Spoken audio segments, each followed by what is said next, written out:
Recording has started. All right, tonight it's my pleasure to introduce to everyone Melanie Espeland. Melanie has approached our club and offered to give us an hour-long presentation on executive voice. Just some very brief background on Melanie. She's had a business career in fashion and also working at McKinsey as a strategy consultant and as an entrepreneur. She has a Columbia MBA. She is also a voice actor represented by an agency, and that's how she got into the concept of the importance of voice in business, where she mixes her business background and her acting background. And she currently runs a firm that does executive voice coaching for firms like Morgan Stanley and IBM. So like I said, we'll have about an hour-long presentation, about 45 minutes, and then a Q&A session at the end. Melanie says if you have a burning question about something she's saying right in the middle, raise your hand and she'll try and address it.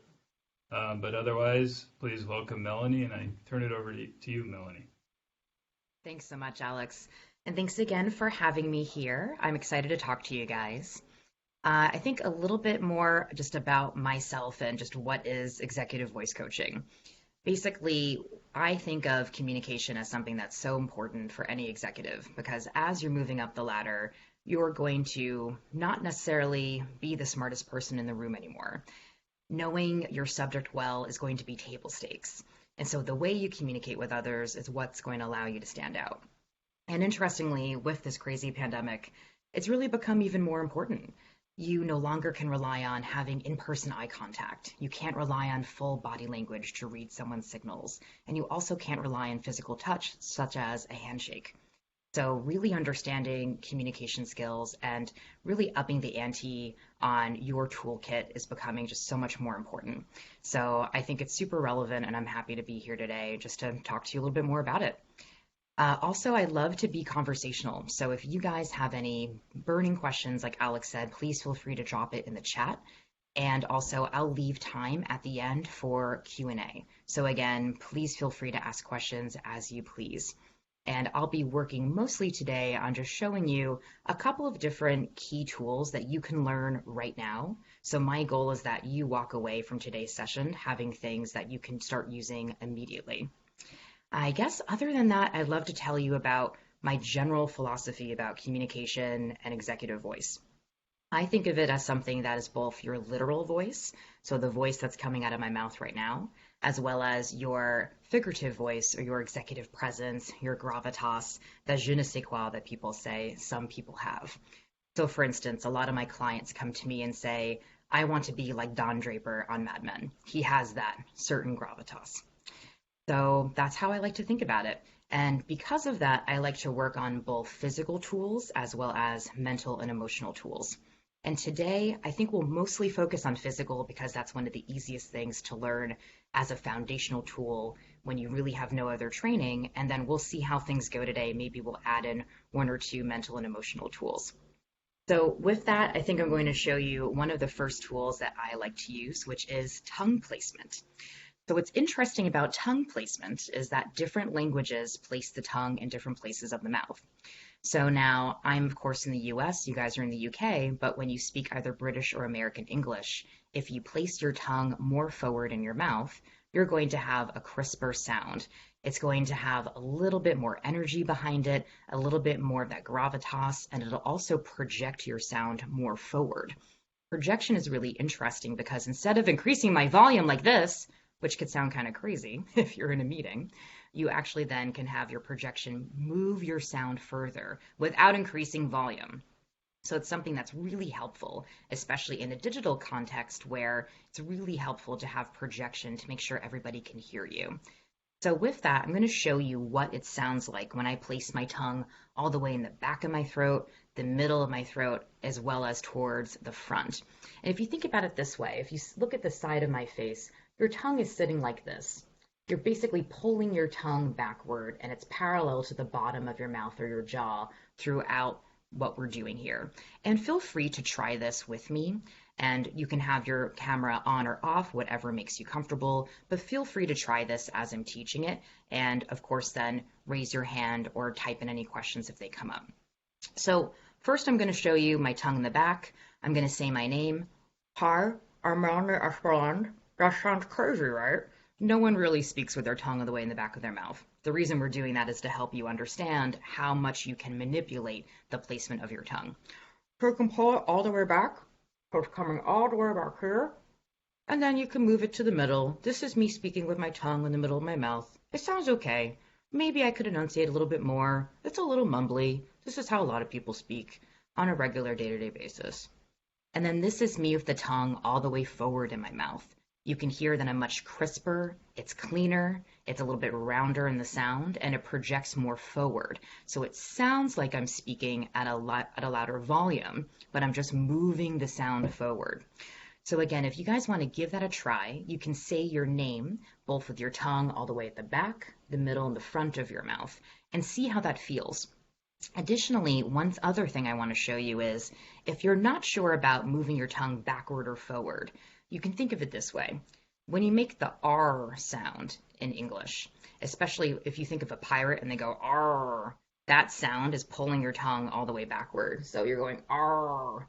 So you can feel your tongue moving back. And similarly, when you use the TH sound in English, that's moving your tongue very forward. So if you say this, the, that, there, then, that's moving your tongue forward, almost in between your sets of front teeth. So that can also help you to get a sense of, how do I actually move my tongue? You already know how to do it because you already know how to make those sounds. This is really an exercise to make you just aware of it, so that once you have that awareness, you can actually start to control your body and manipulate it. So again, let's try that again. You're going to move your tongue all the way back. You're going to go, hi, my name is Melanie. I sound really silly. Now this is me moving it more to the middle of my mouth, and I sound a little bit mumbled, but this is again pretty much a normal speaking voice for most individuals.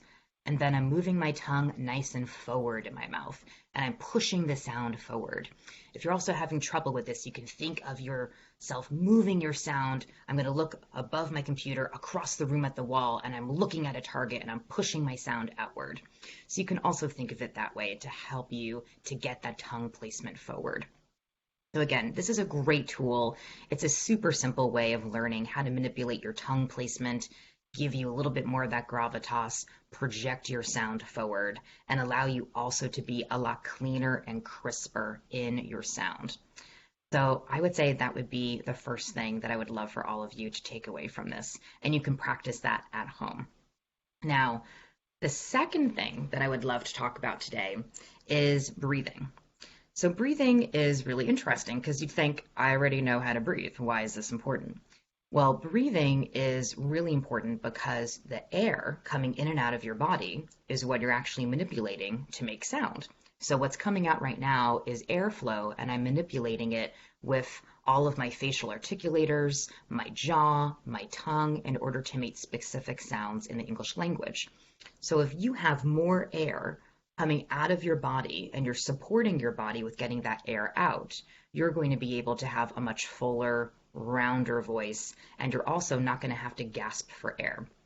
I find sometimes that people stutter talk a little bit quickly because they're nervous, and then they're kind of gasping for air, and it sounds really awkward. And it's a really dead giveaway that you are feeling a little nervous. So we want to make sure that you understand how to really manipulate that breath control, get that really nice amount of air in and out of your body so that it can support a really beautiful, super full voice. So let's work on that. This is something, it's using your diaphragm, so it's diaphragmatic breathing. You may only know about this if you have studied singing or if you played a specific type of instrument such as a saxophone. But if you haven't done that, then you most likely will not necessarily be aware of this type of breathing. Most of us breathe, and I'm going to move my screen for a second so you can see me. Now, most of us use this part of our body. We're breathing more so into the chest area. So we're still getting air into our lungs, but it's a little bit more shallow. If you're breathing down into your diaphragm, you're actually going to get more air. It's going to allow you to, again, get that fuller sound. The diaphragm, and I'm going to lean back so you can see me. I know this is slightly awkward because of the camera angle, but just bear with me. The diaphragm sits like this. It's a muscle group that sits across your body under the bust line for the ladies, and this actually interacts with your rib cage to manipulate air in and out of the lungs and therefore in and out of the body.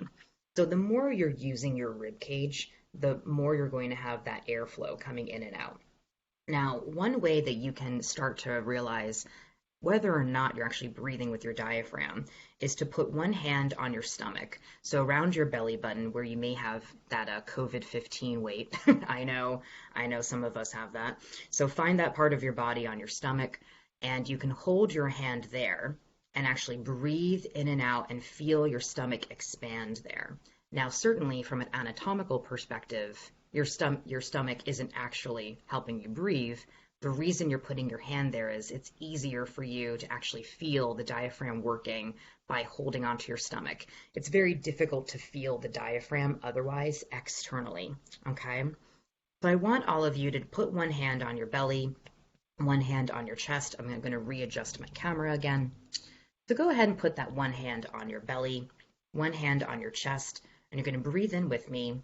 If you feel more movement here on this hand than you do on the hand on your belly, that means you're not breathing deeply enough. So that's the purpose of this hand here, is to kind of test and see, am I getting more movement in the belly area than here, okay? And we're going to go ahead and breathe in through our nose. You definitely want to do that because you're going to get more oxygen into your blood that way.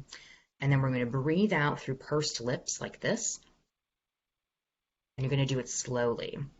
One thing you may notice is my exhale may be a lot longer than yours, and that's totally okay. It's because I've been doing this for quite some time. So if you find you have a short exhale, that's okay. Just means that you have an opportunity to practice. So go ahead, again, one hand on the chest, one hand on your belly. Go ahead and breathe in, and once you see me doing this, it's time for you to exhale. Go ahead and breathe in.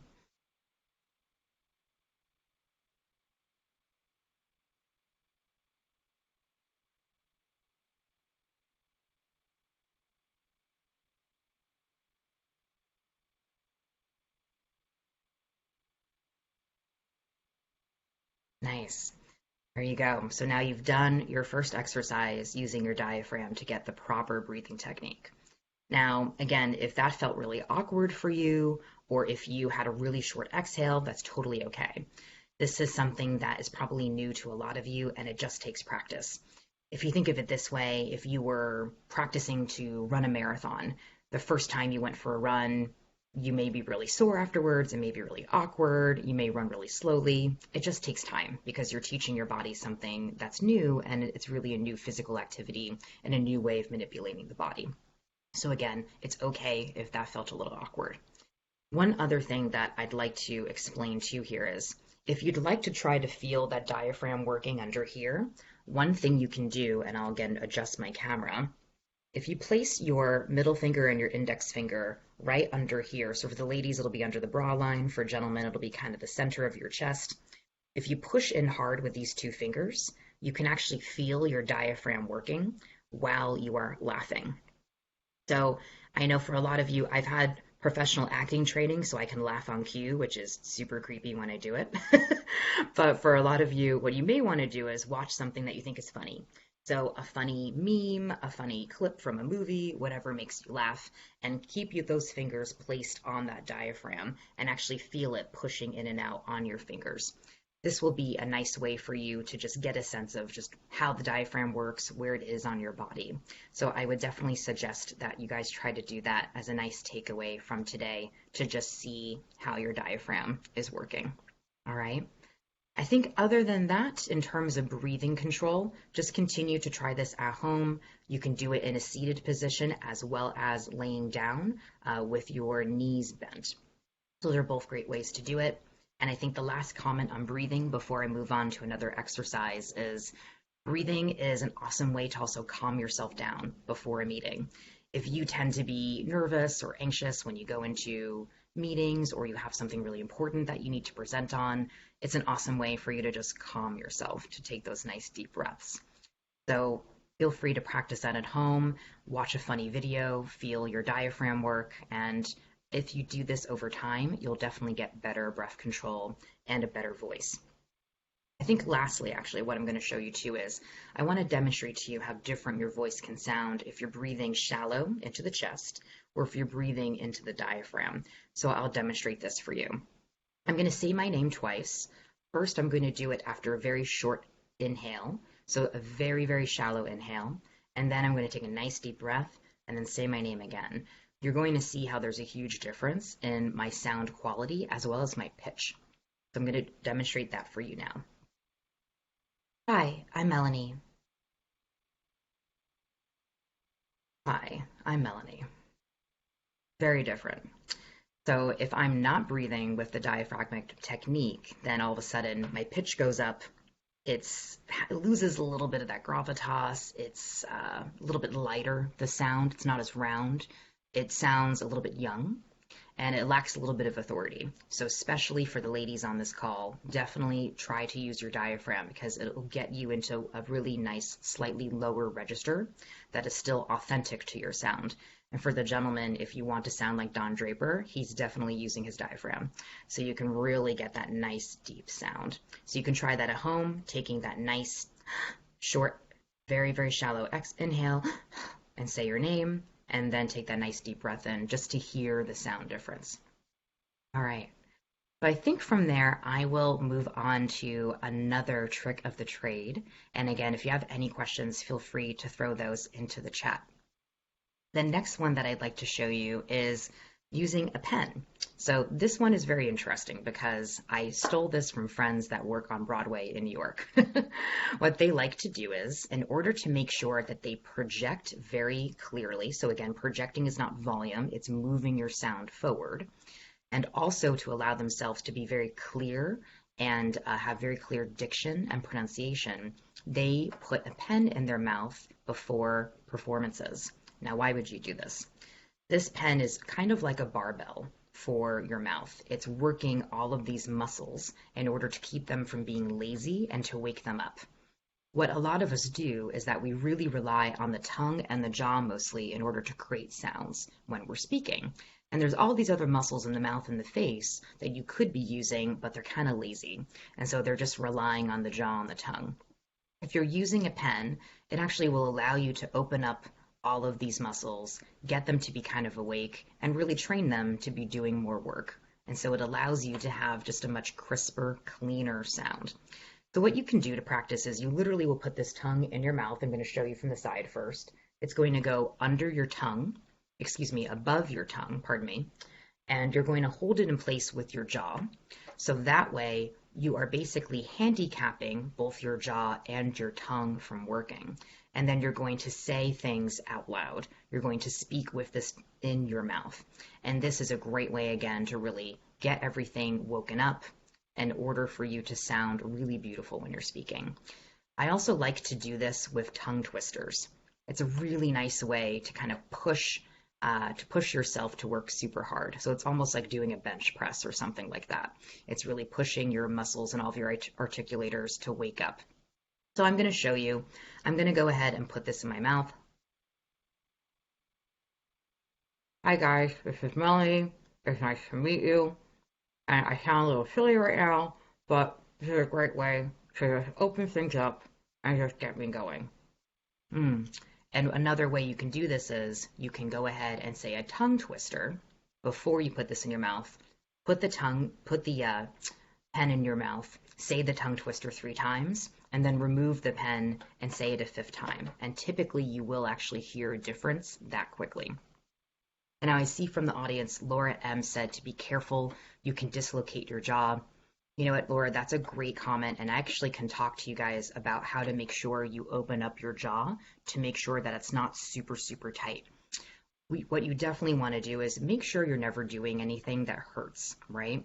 So what happens sometimes with the jaw is that because we're relying so heavily on it, these jaw muscles get very, very tense and they can be super tender. I'm sure some of you have heard of TMJ. Some people actually have a lot of pain because their jaws are so tight. So thank you, Laura, for bringing that up. If you're doing this and it hurts or feels really uncomfortable, please stop doing it, and you may want to actually go to a TMJ jaw specialist. There are people that actually are trained in TMJ massage to make sure that you can open all this stuff and make sure you do this safely. One thing I will actually show you now, because this is really helpful to open up your sound and again, get all of these muscles and articulators ready to speak, is a jaw massage. So one thing you can do is, I want you to go ahead and you can take your index finger and you're going to find the back of your jawline. So it's literally the back of your bone here. So you can see on my face, if you look closely, it's before your ear starts and I literally can feel the back of my teeth. You can move your finger in at about, I'd say, a 45 to 60 degree angle. It's going to be a slightly different place on everybody's face. And you're going to start to feel some muscle groups in here. And these muscles are very important because these are controlling all of your jaw movements. And they're, of course, going to be on both sides of your face. So you're welcome to do both sides or just one at the same time. And you can go ahead and give yourself a little massage.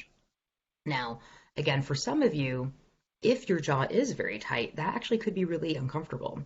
So just be thoughtful, be mindful of it. Feel free to start slowly. And again, be careful of knowing your own body and making sure that you're not doing anything that feels super uncomfortable. All right, but I do feel that this is a great way to just start to open up your mouth and your body. And you can also press in like I'm doing right now and just open and close the jaw. That's a really nice way to, again, get your body just ready for speaking.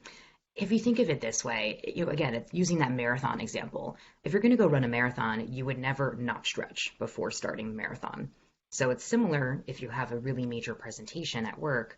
Why would you start that presentation without prepping before? You can go ahead and massage your muscles in here. You could do a couple of deep breathing exercises. Just get yourself ready and in the best possible physical mode in order to sound really beautiful. So again, that's one way you can massage your jaw. One other that I'm going to show you, which I actually took this from TMJ Massage. I think this is really brilliant. It's going to look really awkward, so I'll show you. What you do is you take your thumb and your index finger. Your thumb will actually go inside your mouth. Your index finger will stay on the outside, and you'll actually massage that muscle group from both internally inside your mouth as well as externally. So make sure with COVID you've washed your hands before you've done this, and you'll go ahead and place the thumb in the mouth like this. Okay? So again, you're on that same spot, and you're getting it internally as well as externally. So that's a really nice way to work out any of these tight muscles. Again, that could potentially feel really uncomfortable or painful if you have a tight jaw. So again, do it at your own discretion. And if you need to, start very slowly and work your way up over time. This is a really nice way, again, to open all of this up and just get you ready to go. All right. So I think that with that being said, I want to move on to a couple more things that I'm thinking about. It looks like we're about at the half-hour mark, so I think we have a little more time here. So one other thing that I want to definitely talk about today is really making sure that once you started to learn all of these exercises to get you kind of ready to go and to have a really beautiful voice, you want to make sure that you have the right setup for Zoom calls or Blue Jeans calls such as this one, because basically everything now is over video. And I frankly don't see this trend really going away post-COVID. I think that we're still going to have a lot of communication in this manner. The one thing you want to do is you want to make sure that you are putting your body in this type of position where it's really nice and straight so that you are allowing the breath and your sound to flow in the best way possible. For example, you don't want to be pointing your chin upward or downward because it's going to change your sound. So if I do this, you can hear my sound is starting to get a little froggy because I'm actually blocking some of the sound from moving and my vocal cords from doing their job. And same thing with this. I start to actually sound higher pitched because I'm straining everything in here. And it's really hard to speak normally. So of course that's extreme. I'm sure you're not doing this on your Zoom calls, but a little bit of that can certainly affect the quality of your sound. So one thing I like to do is sometimes I will place my monitor or my laptop on a box or on a couple of books. That's a super cheap, easy way to do this. For a lot of you, I'm sure you can ask your companies to pay for a separate monitor so that you can have a really nice at-home setup. So again, making sure your chin is parallel to the ground, the top of your head has a string pulling it up to the ceiling. So that way you're looking forward and you're allowing your body to get that nice air going in and out. So again, that's a nice thing for all of you to pay attention to. All right. And I think the other thing to mention here is one of the best ways, of course, to have good sound while you're working from home is to potentially have an external microphone. And this is something a lot of people don't think about, but certainly if you have a friend that has a podcast, they always have a nice microphone that they've purchased. For me, because I've had a lot of training, I feel pretty comfortable speaking to a group like yourselves without having a microphone. However, for a lot of you, it can be a really great way to make sure that you stand out in a group meeting online because you're the one that's going to have the most crisp and clear sound. And everyone's going to say, oh, wow, like you've arrived. Okay, you sound really good. So I think that that's a really great way for you to do that. What I will do is I will share with Alex a link to one of the microphones I personally use. It is under $100 US dollars, so I think certainly under 100 pounds. So that I think will be a great option for all of you to be thinking about using. So yeah, with that, I think that at this point, I'd love to just ask if the audience has any questions because I covered a lot of territory. And so you're welcome to ask me any questions that you have. You can turn on your mic or you can put them in the chat. Would love to just hear what everybody's thinking about. And if you have a specific question about something I haven't covered, you're welcome to ask that as well.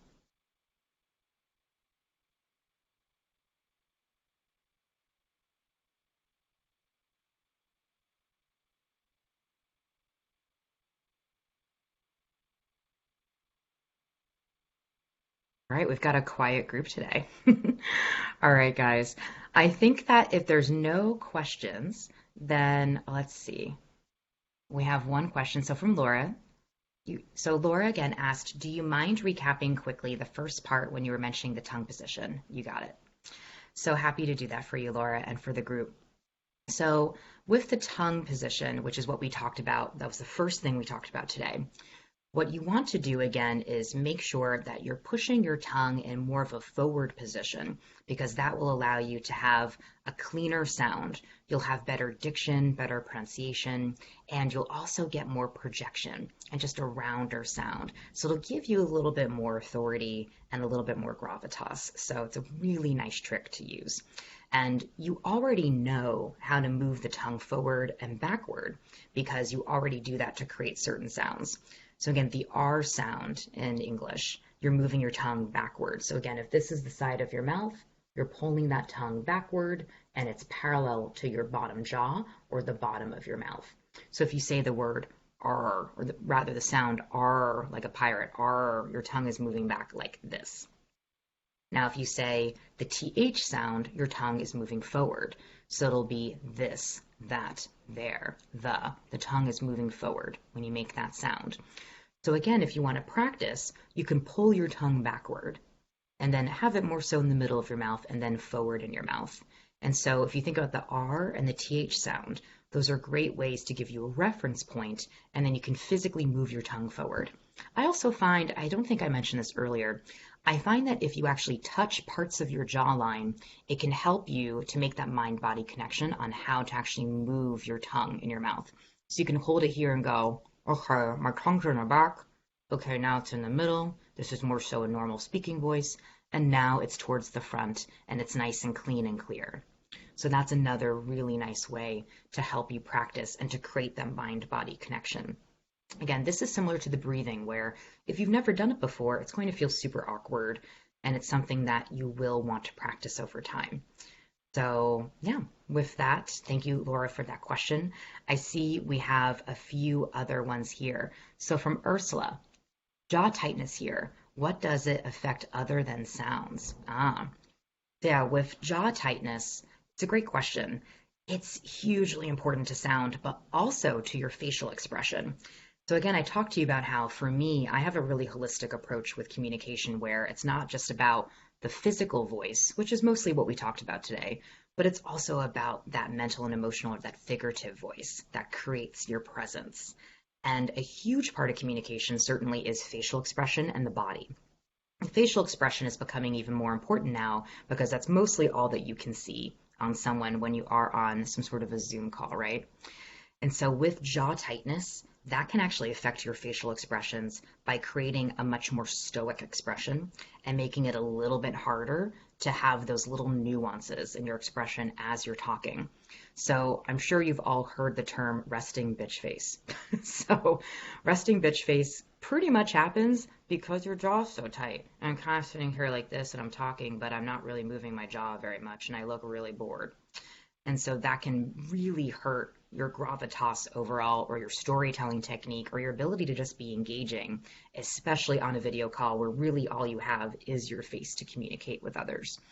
So I would say then, Ursula, that your jaw tightness is going to affect both your facial expressions and your actual voice. So for you, I would definitely just keep doing those massages, the external and the internal massages, to just help you open those up. I also find it's a great way. You can also do this when you're just watching TV. One of my clients, she was so busy. She's a private equity vice president. And so she did this when she was watching reality TV to relax at the end of the night. And so that was the way that she moved it into her schedule. And it also helped her to relax a little bit. So I would highly recommend that. And then one other thing too, Ursula, if you want to do one more technique behind the ear, I'm going to remove my glasses. If you guys want to, you can trace the back of your ear with your index finger. So if you're having trouble with the jaw tightness, this can also help to just relax the face a little bit. This is using acupressure points.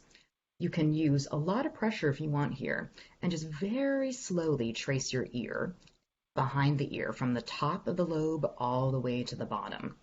All right, so you can see I traced that very slowly, and you can use quite a lot of pressure here. That is a really nice way to relax all of these muscles.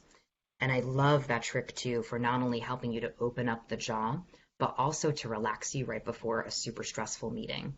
That's a lovely trick. If you are told by your boss, hey, I need you to get on a call with these investors in 2 minutes. Oh my gosh, you have no time to prepare. That's a wonderful way to just get you into a very calm state of mind. So I hope that that's helpful, and feel free to ask any other questions on that. Looks like we have a few more coming in from Ode. And again, if I mispronounce your name, I apologize. It looks like we have Ode asked a question. If you put your tongue forward, does it make you look like you have Trump-style lips? Oh my God, that's great. And I'm very happy that he is no longer in office as of a few weeks from now. So you don't want to do this, which is kind of the Trump way of speaking. Kind of talks like this. It's like it's really weird thing that he does, yeah? So you don't want to do that, obviously. You'd actually have to manipulate your lips in a funny way because he kind of scrunches up his face and he kind of talks like this a little bit. You definitely don't want to kind of scrunch up your face. You just want to be moving the tongue. So you really want to isolate that. And one way you can do that is by practicing the phrase, they thought the thesis was thorough. That's using a lot of that TH sound that moves that tongue forward in your mouth.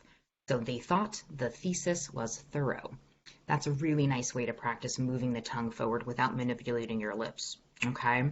And then if you're also having some trouble with really separating your lip shape and your tongue, what you can also do is relax your lips by doing a few things. The best thing you can do is relax your lips by doing this.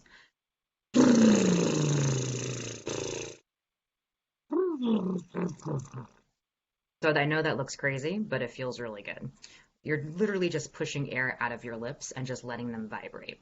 So it's a really nice way to relax them, and they'll almost have a buzzy feeling afterwards. So again, you can just take a nice deep breath in.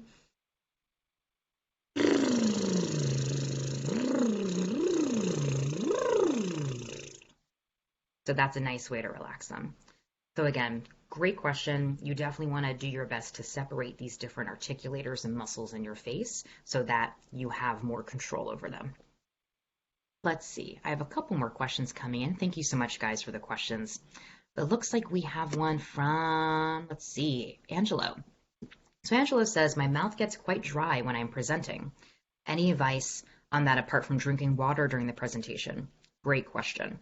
So water, you always want to have that next to you for sure. But there's a couple other things I would recommend that you do. I find that with a lot of clients, this is a recurring issue. One thing you'd want to do is you want to try to avoid anything that is creamy or dairy based, or that has a lot of oil in it, before you speak at a major presentation. I would give it a couple of hours. Those can create some phlegm in the throat, but it can also create some dryness in your throat. So it can really affect your sound and your sound quality in your throat. So I would highly recommend staying away from those products before speaking. Another thing you can do is it's possible that your throat is just a little sore from overuse. What you can also do is I highly recommend ginger and lemon tea. That's one of my favorite go-tos. If I've been speaking all day because I speak for a living, I'm talking all day to my clients, I love to have ginger and lemon tea at the end of the day. It just soothes your throat. It's almost like taking an Epsom salt bath for your muscles. So it's a really nice thing that you can do if you're speaking a lot or your throat's just kind of a little bit scratchy and sore from overuse. Definitely try the ginger lemon tea. Other than that, I would also make sure, Angelo, that you are speaking with your chin parallel to the floor as we were talking about. I do find with some clients, if they tend to speak a little bit like this or a little bit like this, with their chin pointing a little bit downward or upward, that also can create a lot of dryness because you are stretching out those vocal cords in your throat and it's working extra hard. So be aware of that. If you're not sure if you're doing it, what you can do is you can videotape yourself speaking.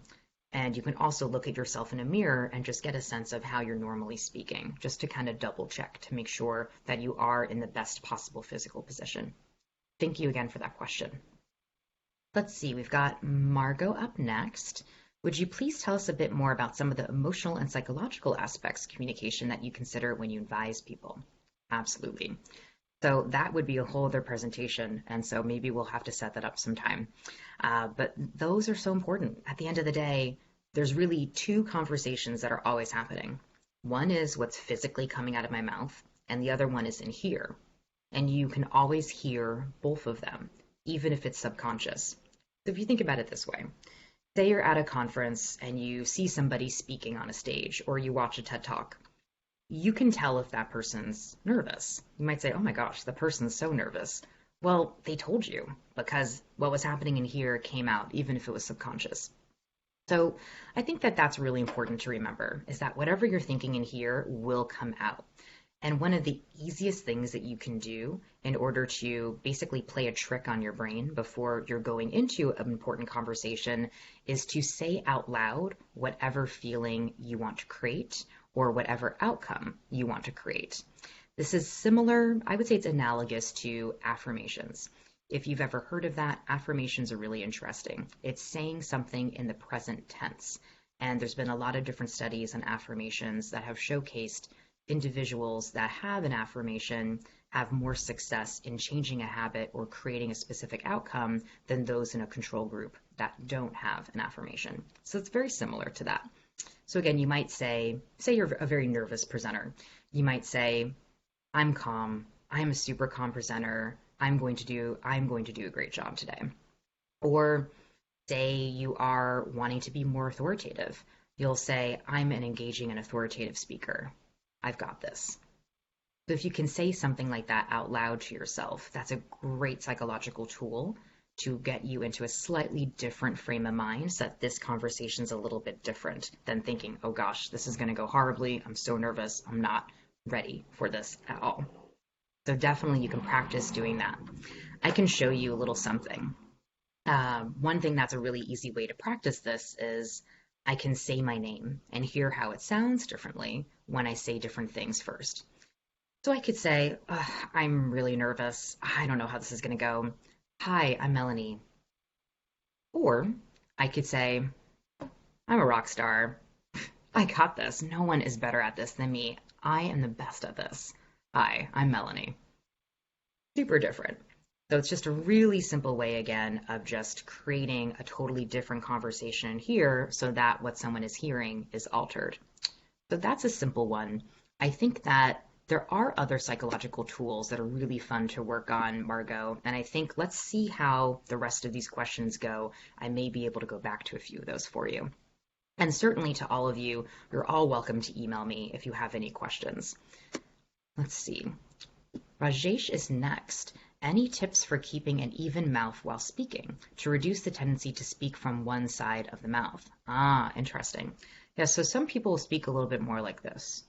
they'll kind of manipulate the way they actually are moving their mouth, or they tend to use one side.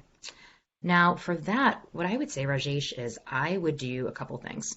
One is I would practice. You need to practice in front of a mirror for sure, so that you have a lot more awareness of when this is happening. I also wonder if you're only doing this in certain instances. So, for example, when you are trying to be authoritative, or when you are nervous, or when when you're in a specific type of situation. So I'm curious if it is specific to that. That would be a potential unlock for you to just be more aware of it when it tends to happen to you. Additionally, I would use the pen and mouth trick that we talked about. This is again going to wake up all of these muscles and articulators that are creating your sound. And I think it'll help you to also balance out the use of different muscles in your mouth so that you're creating a more aesthetically pleasing shape with your mouth when you're speaking. So I think that would be really helpful for you. And I would do that when you're saying a lot of different types of tongue twisters. So I can certainly send some through to Alex, or you guys can email me directly. But just saying a couple different crazy types of tongue twisters while you're practicing with that pen and mouth trick can really help you to just get a really nice balanced shape to your mouth. So I would definitely try that. Let's see. Another one from Ode.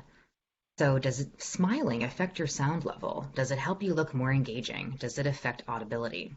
It's a very good question. So smiling certainly changes the way that you sound, and it certainly changes the way that you are perceived. What's nice about smiling, as you can see here, is it's engaging all of these muscles. So it's waking this up, which I really like that because it's really engaging all these articulators to create sound. And certainly if you're smiling, it changes also your eyes, it changes your facial expression. It's a nice way to allow you to have some sort of warmth and empathy while you're trying to connect to your audience. So I'm a huge fan of it. I think it's great. It does not necessarily affect your audibility. I would imagine what you may mean by that is your volume or your projection. So I would not necessarily say it's directly tied to that. What would be more tied to volume or your projection would be some of the things we talked about earlier, such as tongue placement and breathing. So I would say feel free to smile. I think it's great. You can also, one other way that you can smile is to smile with your eyes. I don't know if you guys are familiar with Tyra Banks. She has a silly show called America's Next Top Model, and she tells you to smize, which is smiling with your eyes. It sounds ridiculous, but it actually is helpful. This is leading back to some of those psychological tricks of thinking something in your mind that you want to communicate. So if you smile with your eyes, maybe you're thinking about something that makes you laugh or that makes you happy. So one thing you can always do is if there is a funny clip from a movie or stupid meme or something your friend did last week that made you crack up, you can think about that and get you into a place where you're smiling with your eyes if you have to be a little bit more serious in terms of your facial expression. So again, huge fan of laughter and smiling. It's a great way to loosen you up and just get you into just a better physical state to be engaging. Let's see, great question. We have another one here. Let's see, from Jill. So when I'm in a large gathering where there's a lot of background noise, I tend to shout to project my voice. Any tips to avoid this? So definitely. So I would say here, try not to shout like this because it's not going to help you to be more convincing. In fact, I think this hurts my ability to be convincing, right? It sounds ridiculous. Sounds like you're trying too hard. So again, work on your projection through your breathing and your tongue placement technique. That's going to be really important for you, Jill. I think definitely work on your breathing to allow you to have more sound and more gravitas because you have more air to actually create that sound. I would also advise you, if you are in a loud setting, I'm guessing maybe you're at home, and feel free to type more comments if I'm not guessing this correctly, but my guess is maybe you're at home, there's a lot of background noise because you have some other people in your home. It's not a regular office setting. So there, I definitely would get a microphone for you. Why not? It's an easy fix for you to just have a beautiful amount of sound, a lot of clarity. And so I think that would be a really, great choice for you.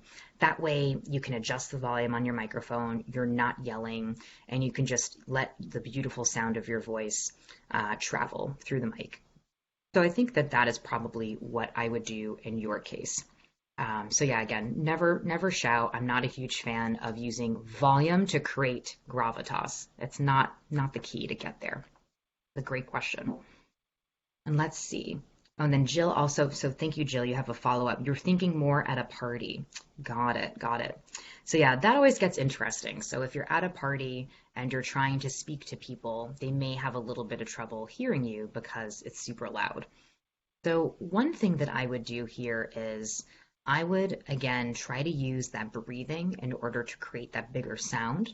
And I would also try to use a memory of a time you were where you felt very in control of a situation and you had heavy engagement from the people around you.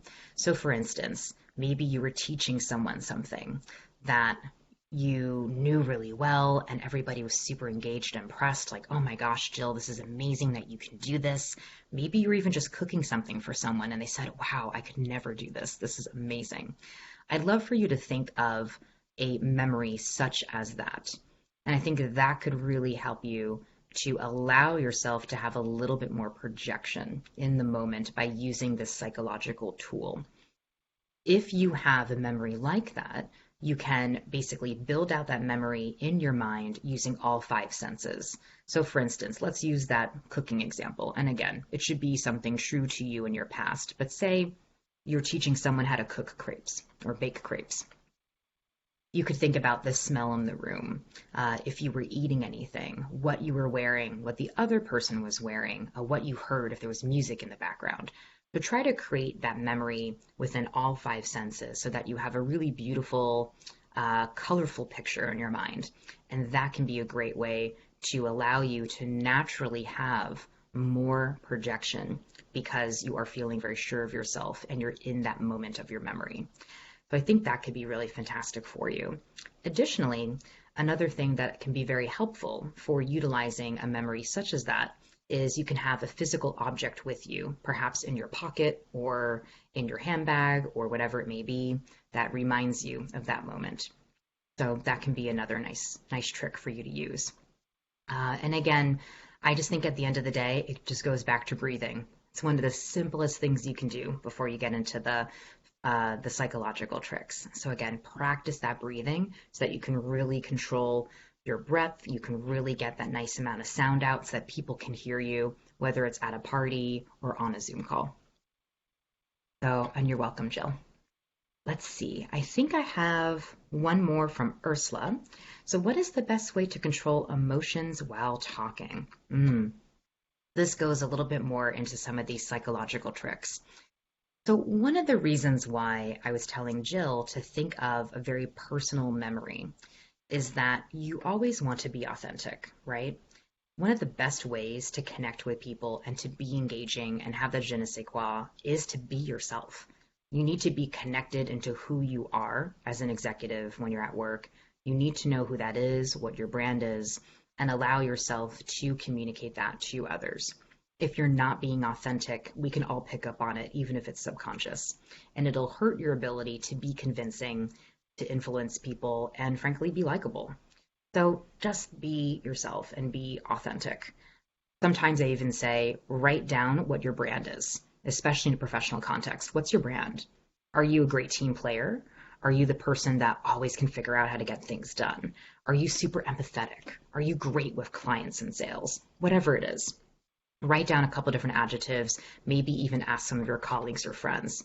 So first, really do that exercise, Ursula, to know who you are as a professional and what's your brand. From there, I would say you can utilize some of these skills we started to slowly talk about, which were more so the psychological skills, which is really making sure that the conversation in here is matching what's coming out of here. Lastly, something that I haven't mentioned yet on this call, but I think it's worthwhile to talk about, is mirroring and mimicking. So one thing that I like to do is have you learn from other people. So say that there's somebody that you admire. So for instance, it could be, I admire Michelle Obama, for instance. So it could be any kind of public figure or a fictional character from TV or a movie that you think has a great a great speaking voice, has a lot of gravitas, whatever it may be, and watch them and mimic and mirror them. What you're going to do is you're going to listen to them say a sentence, pause.